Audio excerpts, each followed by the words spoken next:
Cambodia संकट कह रहा है कि सन 1954 ईस्वी में स्वतंत्र राज्य बनाने के लिए कंबोडिया में संवैधानिक राजतंत्र को स्वीकार करके राजकुमार नरोत्तम सिंहासनुक शासक बने। और नरोत्तम सिंहासनुक कह रहा है कि 1954 ईस्वी में कंबोडिया में गुट निरपेक्ष और तटस्थता की नीति को कायम किए, इसलिए कंबोडिया के दक्षिण पूर्वी एशियाई पर सैनिक संगठन शामिल नहीं था। और अमेरिका के इस कूटनीतिक, यानी अमेरिका ने क्या किया, इसमें भी कूटनीतिक किया, कंबोडिया में भी कूटनीतिक चाल के कारण 1963 ईस्वी को सिंहासनुक ने उन्हें उससे भी इसी तरह मदद देने से इनकार कर दिया। और इस बात पर अमेरिका को क्या हुआ, अपमानजनक लगा। और 1965 ईस्वी में वियतनाम के साथ कंबोडिया सीमांतीय गांव पर आक्रमण कर दिया और सिंहासनुक ने अमेरिका के नियामिक संबंध तोड़कर आगे चलकर 1969 में कंबोडिया अमेरिका की सीमा पर जहर की वर्षा हवाई से किया, जिसमें लगभग 40,000 एकड़ भूमि रबर की क्या हो गई, नष्ट हो गई। यानी जैसे ही अमेरिका से संबंध तोड़ा कंबोडिया, तो अमेरिका को लगा कि मेरी बेइज्जती कर रहा है, तो उसने क्या किया, हेलीकॉप्टर से ऐसे दवा का छिड़काव कर दिया जिसमें 40,000 एकड़ की भूमि क्या हो गई, तबाह हो गई। और तो बस ये दो गुटों में विश्व व्यवस्था में पूंजीवादी अमेरिका नहीं चाहता था, कंबोडिया साम्यवादी देशों का था। यानी अमेरिका पूंजीवादी और ये साम्यवादी देशों के समर्थन था।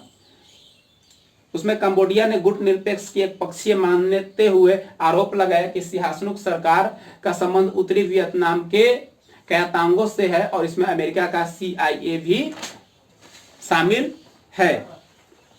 18 मार्च 1970 ईस्वी को कंबोडियाई राष्ट्रीय संसद में नरोत्तम सिंहासनुक का प्रस्ताव द्वारा इसे क्या कर दिया गया, हटा दिया गया। यानी अमेरिका ने इसमें कूटनीतिक किया और 18 मार्च 1970 को कंबोडिया के जो सांसद में नरोत्तम सिंहासनुक जो सर्वप्रथम सर्वोत्तम थे, यानी सबसे ऊंचे पद पे थे, उनको क्या कर दिया गया, हटा दिया। और जनरल लोन के नेतृत्व में सरकार को समर्थन दिया और इसका समर्थन अमेरिका भी किया। यानी नरोत्तम सिंहासनुक को हटाने के लिए अमेरिका ने कूटनीतिक किया और उनको हटाकर जनरल लोन को क्या किया, गद्दी पर बैठा दिया।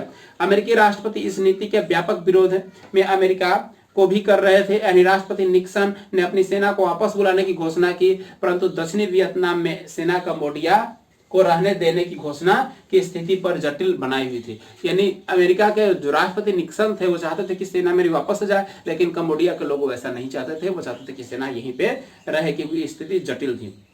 स्थिति को भांपते हुए इंडोनेशिया और एशियाई देशों में सम्मेलन बुलाया गया और 1970 ईस्वी में जकार्ता में एक सम्मेलन बुलाया गया। 6 मई 1970 को जकार्ता में सम्मेलन बुलाया गया, लेकिन ये सम्मेलन क्या हो गया, असफल हो गया।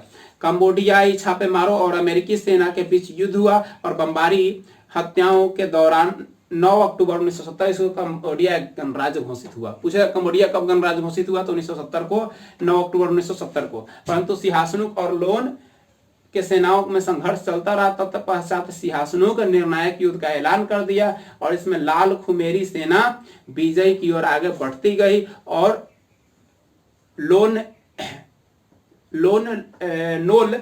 को भागना पड़ा। और इसे कारण कह रहा है कि 1975 में कंबोडिया में गृह युद्ध समाप्त हो गया। पूछा कंबोडिया में गृह युद्ध कब समाप्त हुआ था, 1975 में। नरोत्तम सिंहासनुक पुनः राष्ट्र अध्यक्ष बने और 1978 में राजनीतिक से संन्यास ले लिया। अब है वियतनाम का गृह युद्ध में अमेरिका का हस्तक्षेप। वियतनाम का गृह युद्ध में अमेरिका का क्या हस्तक्षेप था उसके बारे में जानिए। तकरार जिनेवा समझौता के 2 वियतनामी राज्यों का जन्म दिया। एक अस्थायी शांति की उम्मीद पर नहीं बराबर खरा उतरा और दूसरा वियतनाम जो साम्यवादी सरकार का समर्थक था। यानी कहा जिनेवा समझौता ने क्या किया, वियतनाम को 2 भागों में बांट दिया। उत्तरी और दक्षिणी वियतनाम बना था। इसमें होची मिन्ह की सरकार थी और एक में इसका बाओदाई की सरकार थी। तो इस तरीके से अस्थिरता रह गई और दक्षिणी वियतनाम को पूंजीवादी समर्थित सरकार थी। और जिनेवा समझौता में यह कहा गया कि अगर जनता चाहे तो मध्य 1956 ईस्वी में चुनाव कराकर पूरे वियतनाम को एकीकृत किया जा सकता है। इसी पर वियतनाम जनता ने एकीकरण के पक्ष की आवाज उठाती रही। यानी वियतनाम की जनता चाहती थी कि वियतनाम एक भाग में रहे, अलग अलग खंडित नहीं रहे।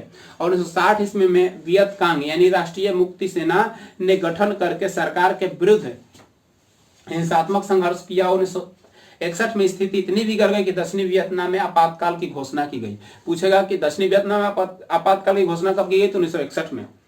अमेरिका ने दक्षिणी वियतनाम में साम्यवाद के प्रभाव को रोकना चाहता था। 1961 ईस्वी में शांति का खतरा नाम से एक श्वेत पत्र जारी किया और वियतनाम में हो ची मिन्ह की सरकार इस गृह युद्ध के लिए जिम्मेदार ठहराया। यानी अमेरिका क्या किया, यहाँ कूटनीतिक किया और क्या किया, वियतनाम को कहा कि वियतनाम में हो ची मिन्ह की सरकार जो है वो आपसी खतरा है, यानी ये दंगा फैला रही है, और एक श्वेत पत्र जारी किया।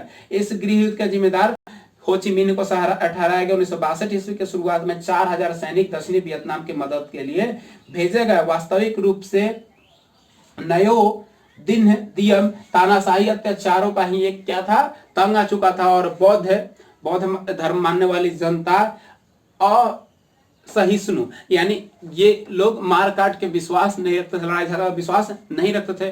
बौद्ध जनता इसे लेकर 1963 ईस्वी में सेना का विरोध किया और सैनिक सरकार की स्थापना कर दी गई। यानी विरोध के बाद भी क्या किया, उन्हें खत्म कर दिया गया और वहां पे सैनिक सरकार की स्थापना कर दी गई।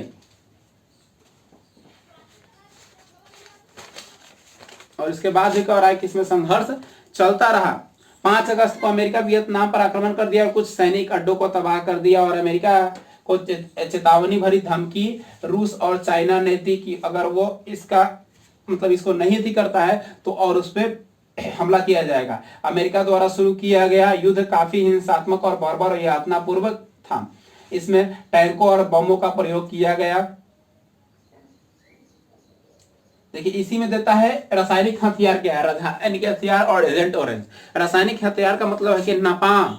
नापाम एक क्या है, एक तरह से ऑर्गेनिक कंपाउंड है। क्या है, ऑर्गेनिक कंपाउंड है जो अग्नि बमों में गैसोलीन के साथ मिलाकर एक ऐसा मिश्रण तैयार किया जाता है जो त्वचा पर चिपक जाता है और जलता है, और इसे बड़े पैमाने पर वियतनाम में प्रयोग किया गया था। यानी वियतनाम में अमेरिका द्वारा ये रासायनिक हथियार का प्रयोग किया गया, जो क्या है, गैसोलीन से मिलाकर एक ऐसा चिपचिपा पदार्थ बनाया जाता है जो कि त्वचा पर सटते ही त्वचा को जला देता है।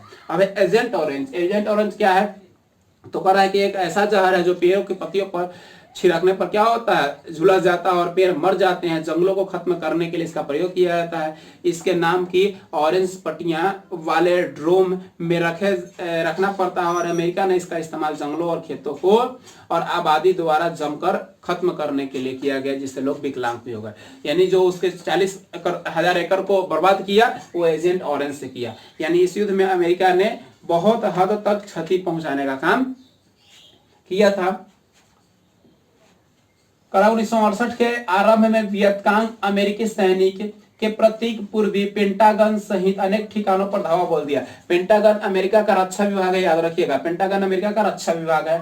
अमेरिकी को काफी क्षति हुई और इसे भाव स्पष्ट कर वियतनाम को हौसला अभी भी काफी बुलंद था, और इससे स्पष्ट हुआ कि वियतनाम में रसद पहुंचाने यानी खाना पहुंचाने वाले मार्ग पर हो ची मिन्ह काफी मजबूत है और इस पर बमबारी से नष्ट नहीं किया जा सकता है। वस्तु हिंद चीन मार्ग पे हनोई का चांसलर और लाओस और कंबोडिया के सीमा क्षेत्र से गुजरता हुआ दक्षिणी वियतनाम तक गया, जहां सैकड़ों कच्ची पक्की सड़कें जुड़ी हुई थी। अमेरिका सैकड़ों बार इसे क्षतिग्रस्त कर चुका था, परंतु वियतकांग इसके समर्थक लोग तुरंत इसकी मरम्मत करते थे।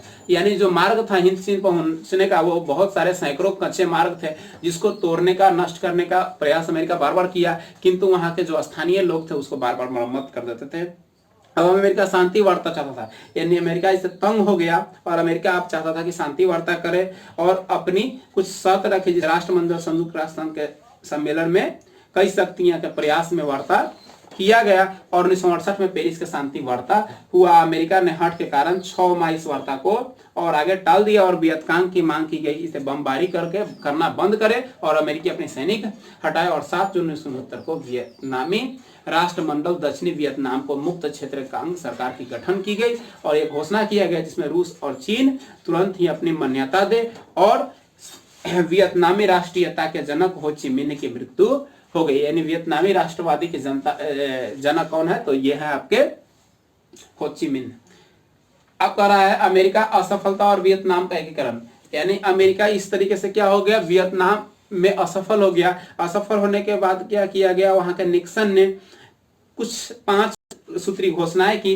पहला घोषणा था हिंद चीन में सभी सेनाओं को युद्ध बंद करना, और दूसरा था युद्ध को विराम देकर अंतरराष्ट्रीय परिवेश में यानी अंतरराष्ट्रीय लेवल पर इसको समझौता करना। तीसरा था इस दौरान कोई भी देश में शक्ति बढ़ाने का प्रयास नहीं करेगा, यानी कोई अपना ताकत बढ़ाने का प्रयास नहीं करेगा। युद्ध को विराम के दौरान सभी लड़ाइयां बंद होगी और युद्ध विराम के अंतिम शून्य पर हिंद चीन में संघर्ष नहीं होगा। और यह अमेरिका के द्वारा शर्त रखा गया उसके राष्ट्रपति निक्सन द्वारा। और इसी बीच में क्या हुआ, अमेरिका ने एक और चाल चल दी, माइली गांव की घटना। यानी युद्ध में हारा हुआ अमेरिका ने क्या किया, एक और चाल चला, माइली गांव की घटना। यानी दक्षिणी वियतनाम का एक गांव था जहां पे लोग वियतकांग समर्थक माने थे। अमेरिका की सेना ने क्या किया, पूरे गांव को घेर कर पुरुषों को मार डाला, औरत और बच्चियों को बंधक बनाकर उनके साथ सामूहिक बलात्कार किया और फिर उनको मारकर पूरे गांव में आग लगा दी और लाशों और को जिंदा जला दिया। और ये घटना उजागर हुई जिसे माइली गांव की घटना कहते हैं। ये अमेरिका के द्वारा किया गया और ये माइली गांव पर किया गया, जहां पे क्या किया गया, गरीब और बुजुर्ग लोगों को मार दिया गया, महिलाओं के साथ दुष्कर्म किया गया और उनको भी जलाकर मार दिया गया और इसको मिटाने का प्रयास किया गया। यही घटना है माइली गांव की घटना। यही आपका था 3 लेसन जो कि समाप्त हो चुका है। 3 लेसन का भी क्वेश्चन आप लोग बना लीजिएगा और अगले क्लास में 4 लेसन होगी। इकाई भारत का राष्ट्रवाद जो बहुत महत्वपूर्ण है, इससे बहुत ज्यादा क्वेश्चन देता है और जो भी टाइम लगेगा समझिए कि भारत के राष्ट्रवाद में ही लगेगा। उसके बाद आपका कोर्स जल्दी खत्म हो जाएगा, यानी मई महीने में आपका पूरा का पूरा किताब खत्म हो जाएगा। आप लोग घर पे पढ़िए, ध्यान रखिए और अपना पढ़ाई कीजिए।